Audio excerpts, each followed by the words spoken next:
বুড়িমার গল্প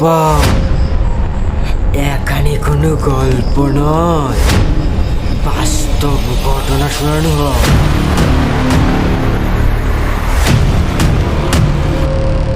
স্বাগতম সবাইকে বুড়িমার গল্পের 63 নম্বর এপিসোডে। আমি তোমাদের ছোট চন্দ্র। আজকে এই মহালয়ের সন্ধ্যায় একটা ভয়ানক গল্প নিয়ে চলে এসেছি, আর সবাইকে জানাই শুভ মহালয়া।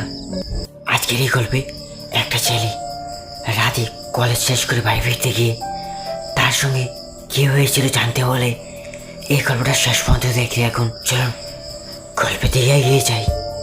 শান্তিনিকেতন গ্রামে একটা পুরনো রেল লাইন রয়েছে, যেখানে রাতের বেলা খুব কমই ট্রেন চলাচল করে। লোকমুখে শোনা যায় ওই লাইনের সঙ্গে অনেক দুর্ঘটনা, অনেক মৃত্যু আর অনেক আজব ঘটনা শোনা যায়। রঞ্জিত নামের একজন কলেজের ছাত্র পরীক্ষার জন্য দেরি করে বাড়ি ফিরছিলেন। রাতের শেষ ট্রেনটা ছাড়বে প্রায় 11:30। সেই প্ল্যাটফর্মে একাই দাঁড়িয়েছিল, শুধুমাত্র চারপাশে কয়েকজন লোক আর একটা বৃদ্ধ লোক দাঁড়িয়েছিল। হঠাৎ বাতাসে একটা ঠান্ডা স্রোত বয়ে গেল, যেন মনে হচ্ছে কেউ এক অদৃশ্য ছায়ায় চেয়ে আছে তার দিকে। ট্রেন প্ল্যাটফর্মে ঢুকতেই রঞ্জিত ঢুকে বসলো। কামরায় প্রায় কেউই নেই, শুধুমাত্র এক কোণে একটা সাদা শাড়ি পরা মহিলা বসেছিল। তার মুখ ঝাপসা, অন্ধকারে তার মুখটা দেখা যাচ্ছিল না।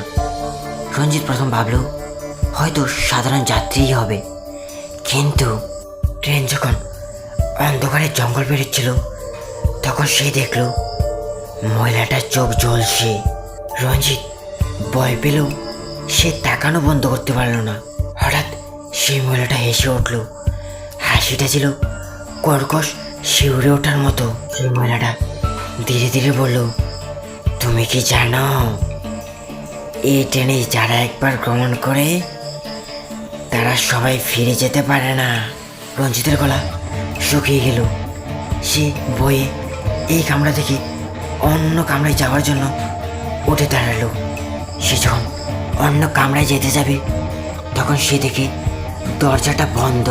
তখনই সে শুনল অনেকগুলি পায়ের শব্দ, যেন কতগুলি অদৃশ্য যাত্রী ট্রেনে ঢুকে গেছে। আসনগুলি একে একে পড়ে যাচ্ছিল, কিন্তু কাউকেই দেখা যাচ্ছে না।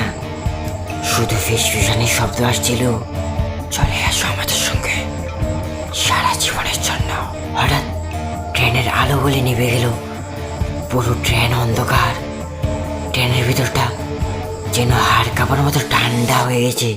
হালকা হালকা অন্ধকারে দেখা যাচ্ছে সেই মহিলাটা আস্তে আস্তে রঞ্জিতের দিকে এগিয়ে আসছিল। এখন সেই মহিলাটার মুখ পুরো স্পষ্ট দেখা যাচ্ছে। তার মুখ অর্ধেক পুড়ে রয়েছে, চোখগুলি যেন পুরো রক্তে ভিজা। সেই মহিলাটা হাত বাড়িয়ে রঞ্জিতের কাঁধে রাখলো। তখনই রঞ্জিতের মনে হলো চারপাশ যেন অন্ধকার করে আসছে। তার শরীর যেন পুরো জমে যাচ্ছে।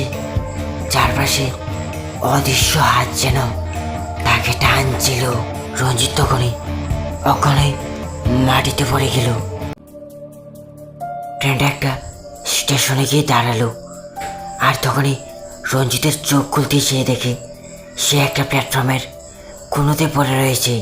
আর সে সাদা শাড়ি পরা মহিলা আর ফিসফিসানি শব্দ কিছুই নেই। শুধুমাত্র স্টেশনের পাশ থেকে একটা জঙ্গল থেকে একটা ভয়ঙ্কর শব্দ ভেসে আসছিল। আজকের এই গল্পটা এই পর্যন্তই। আর এই গল্পটা কেমন লেগেছে কমেন্টে জানাবেন। আর আপনাদের কাছে যদি এরকম কোনো গল্প থেকে থাকে তাহলে নিচে দেওয়া জীবনের গল্পটি পাঠিয়ে দিন। আপনাদের দেওয়া গল্পটি আমি ভিডিওর মাধ্যমে তুলে ধরবো।